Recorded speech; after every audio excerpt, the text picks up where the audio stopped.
ನಮಸ್ಕಾರ. ನಾನು ಡಾಕ್ಟರ್ ಸಮರ್ಥರಾವ್, ಅಮೃತ Ayurvedic centre ಬಸವನಗುಡಿಯಲ್ಲಿ practice ಮಾಡ್ತಾ ಇರೋದು. ಹೋದ ಸಂಚಿಕೆಯಲ್ಲಿ ನಾವು ಏನೇನು ಪ್ರಾರ್ಥನೆ ಮಾಡಬೇಕು, ರತ್ನಗಳು ಏನೇನು ಧರಿಸ್ಬೇಕು, ಸ್ನಾನ ಹೆಂಗೆ ಮಾಡಬೇಕು, ಈ ವಿಚಾರ ಎಲ್ಲ ಮಾತಾಡಿದ್ವಿ. ಈ ಸಂಚಿಕೆಯಲ್ಲಿ ನಾವು ನಮ್ಮ ಕೂದಲು ಹೆಂಗೆ ನೋಡ್ಕೊಬೇಕು ಅಂತ ನಾನು ಬ್ರೀಫಾಗಿ ತಿಳಿಸ್ಕೊಡ್ತೇನೆ. ನಮ್ಮ ರಾಮಾಯಣ ಹಾಗೂ ಮಹಾಭಾರತದಲ್ಲಿ ಕಥೆಗಳು ಇದೆ. ವಾಲ್ಮೀಕಿ ಈ ಒಂದು ಸೀನು ಅದರಲ್ಲಿ ಏನು ಅಂದರೆ, ಹೆಂಗೆ ಕೈಕೇಯಿ ನಿಂತ್ಕೊಂಡಿದ್ದಾಳೆ ದಶರಥನ ಮುಂದೆ, ಅವಳು ಕೂದಲು ಹೆಂಗೆ ಕಂಪ್ಲೀಟಾಗಿ ಸ್ಪ್ರೆಡ್ ಆಗೋಗ್ಬಿಟ್ಟಿದೆ ಕೂದಲು. ಒಂದೇ ಮಾತು ಕೇಳ್ತಾ ಇದ್ದಾಳೆ, ರಾಮನ್ನ ವನವಾಸಕ್ಕೆ ಕಳಿಸ್ಬೇಕು, ನನ್ನ ಮಗ ಆಗಿರೋ ಭರತನ್ನೇ ಮಹಾರಾಜ ಮಾಡಬೇಕು. ಅವಳು ತನಗೆ ಸಿಕ್ಕಿದ್ದು ಎರಡು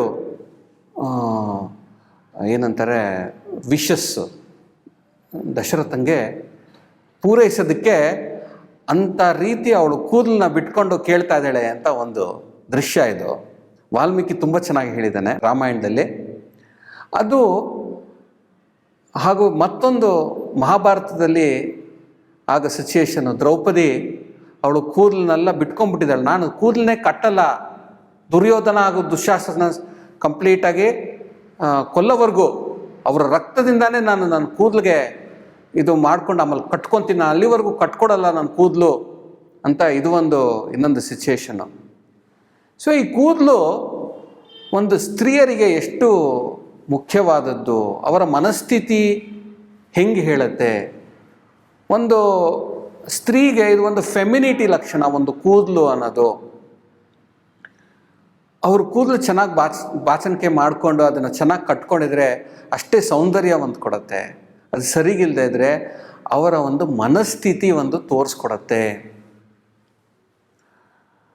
ಈ ಕೂದಲನ್ನ ನಾವು ಕಾಪಾಡೋದು ತುಂಬ ಇಂಪಾರ್ಟೆಂಟು.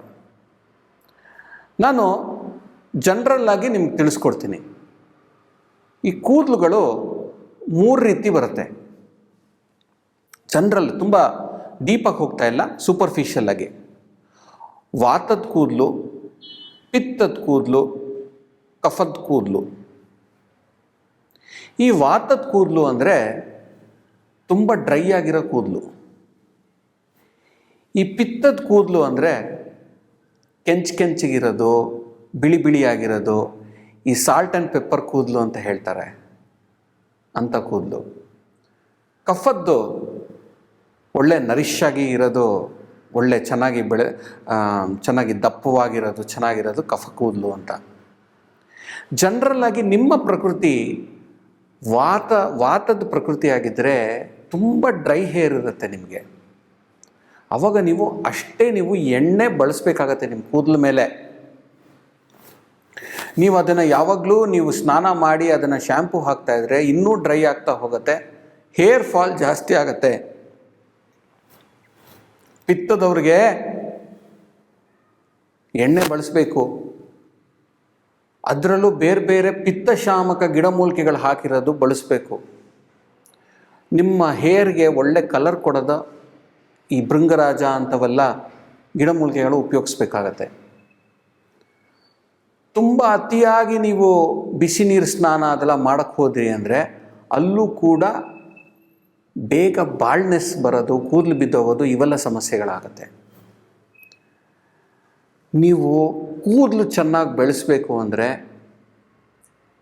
ನೀವು ಮರದ ಬಾಚಣಿಕೆ ಉಪಯೋಗಿಸಿ.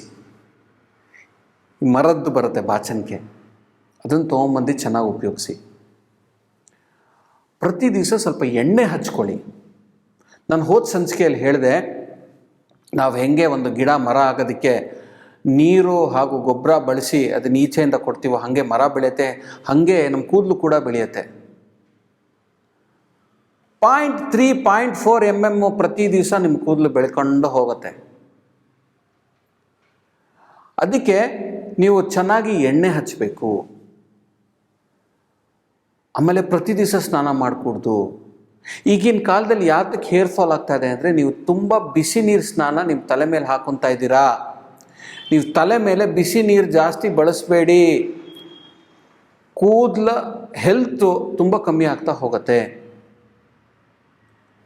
ಎಣ್ಣೆ ಚೆನ್ನಾಗಿ ಹಚ್ಚಿ. ಸಾಕಷ್ಟು ಮೆಡಿಕೇಟೆಡ್ ಆಯಿಲ್ಸ್, ಒಳ್ಳೆ ಆಯುರ್ವೇದಿಕ್ ಡಾಕ್ಟ್ರ್ ಹತ್ರ ಹೋದರೆ ಅವರು ಎಲ್ಲ ತಿಳಿಸ್ಕೊಡ್ತಾರೆ. ಇಲ್ಲ ಅಂದರೆ ಮನೆಯಲ್ಲಿ ಎಳ್ಳೆಣ್ಣೆ ಬಳಸಿ, ತುಂಬ ಉಪಯೋಗ. ಸೊ ಕೂದಲಿಗೆ ನೀವು ಚೆನ್ನಾಗಿ ಎಣ್ಣೆ ಬಳಸೋದು ಹಾಗೂ 4-5 ದಿವಸ ಒಂದ್ಸಲಿ ತಲೆ ಸ್ನಾನ ಮಾಡ್ಕೊಳ್ಳೋದು ತುಂಬ ಒಳ್ಳೆಯದು. ಚಿಕ್ಕ ಮಕ್ಕಳಲ್ಲಂತೂ, ಯಾಕಂದರೆ ಜಾಸ್ತಿ ಕಂಪ್ಲೇಂಟ್ ಮಾಡಲ್ಲ ಅವರು, ಅಟ್ಲೀಸ್ಟ್ ಆ ವಯಸ್ಸಲ್ಲಿ ಕಂಪಲ್ಸರಿ ಪ್ರತಿ ದಿವಸ ಎಣ್ಣೆ ಹಚ್ಚೋ ಅಭ್ಯಾಸ ಮಾಡಿ ಮಕ್ಕಳಿಗೆ. ಯಾಕಂದರೆ ಕಾಲೇಜಿಗೆ ಬರೋಷ್ಟೊತ್ತಿಗೆ ಮಮ್ಮಿ ಡ್ಯಾಡಿ ನನಗೆ, ಅಪ್ಪ ಅಮ್ಮ ನನಗೆ ಆ ಥರ ಕೂದಲು ಬೇಡ, ನನಗೆ ಡ್ರೈ ಆಗಿರಬೇಕು, ಸಿಲ್ಕಿ ಆಗಿರಬೇಕು. ಯಾಕಂದರೆ ಅಲ್ಲಿ ಫಿಲ್ಮ್ ಆ್ಯಕ್ಟರ್ಸು ಟಿ ವಿ ಆ್ಯಡ್ಸಲ್ಲಿ ಸ್ಮೂತಾಗಿರೋ ಕೂದಲು ತೋರಿಸುತ್ತೆ. ಅಂಥ ಕೂದಲೇ ನನಗೆ ಬೇಕು ಅಂಥದ್ದು ಒಂದು ಬ್ರ್ಯಾಂಡಿಂಗು ನಡೀತಾ ಇದೆ ಇವಾಗ ಮಾರ್ಕೆಟಲ್ಲಿ. ಆದರೆ ಎಣ್ಣೆ ಹಾಕೊಳ್ಳೋದ್ರಿಂದ ನಿಮ್ಮ ಕೂದಲು ಆರೋಗ್ಯ ನೀವು ಚೆನ್ನಾಗಿ ಬಾಳಿಕೆ ಬರುತ್ತೆ. ಭೃಂಗರಾಜ, ಬೆಟ್ಟದ ನೆಲ್ಲಿಕಾಯಿ ಹಾಗೂ ಸಾಕಷ್ಟು ಬೇರೆ ಬೇರೆ ಗಿಡಮೂಲಿಕೆಗಳನ್ನು ನಾವು ಕುದಿಸಿ ಅದರ ಎಣ್ಣೆ ತಯಾರಿಸಿ ಆ ಎಣ್ಣೆ ಬಳಸೋದ್ರಿಂದ ಕೂದಲ ಆರೋಗ್ಯ ಚೆನ್ನಾಗಾಗತ್ತೆ. ಗಂಡಸರು ಕೂಡ ಅವರ ಮುಸ್ಟ್ಯಾಚ್, ಮೀಸೆಗಳು, ದಾಡಿಗಳು ನೋಡ್ಕೊಬೇಕಾಗತ್ತೆ. ಅದಕ್ಕೂ ಕೂಡ ಎಣ್ಣೆಗಳು ಅಪ್ಲೈ ಮಾಡೋದು ತುಂಬ ಹೆಲ್ಪ್ಫುಲ್ಲು. ಅಲ್ಲೂ ಕೂಡ ನಿಮ್ಮ ಕೂದಲ ಆರೋಗ್ಯ ನೀವು ಚೆನ್ನಾಗಿ ನೋಡ್ಕೊಬೇಕಾಗತ್ತೆ. ಫೇಶಿಯಲ್ ಮಸಾಜ್ ಮಾಡ್ಕೊಳ್ಳೋದ್ರಿಂದ ಆ ರಕ್ತ ಸಂಚಾರಣೆ ಆ ಲೆವೆಲಲ್ಲೂ ಕೂಡ ಚೆನ್ನಾಗಾಗ್ತಾ ಹೋಗುತ್ತೆ. ಒಂದು ತಲೆಗೆ ಎಣ್ಣೆ ಇಟ್ಕೊಳ್ಳೋದು, ಮುಖಕ್ಕೆ ಒಂದು ಮಸಾಜ್ ಮಾಡ್ಕೊಳ್ಳೋದು, ಸ್ವಲ್ಪ ಸ್ಟೀಮ್ ತಗೊಳ್ಳೋದು, ಇದರಿಂದ ಏನಾಗುತ್ತೆ ಅಂದರೆ ಮುಖದಲ್ಲಿ ಕೂದಲುಗಳು ಕೂಡ ಪುಷ್ಟವಾಗಿ ಕೂದಲುಗಳು ಬರುತ್ತೆ, ಚೆನ್ನಾಗಿ ಬಲವಾಗಿ ಬರುತ್ತೆ. ಸೊ ಈ ಸಂಚಿಕೆಯಲ್ಲಿ ನಾನು ಸ್ವಲ್ಪ ಕೂದಲು ವಿಚಾರ ತುಂಬ ತಿಳಿಸ್ಕೊಟ್ಟೆ. ಮುಂದಿನ ಸಂಚಿಕೆಯಲ್ಲಿ ಮತ್ತೊಂದಷ್ಟು ತಿಳ್ಕೊಳ್ಳೋಣ. ಅಲ್ಲಿವರೆಗೂ ನಮಸ್ಕಾರ.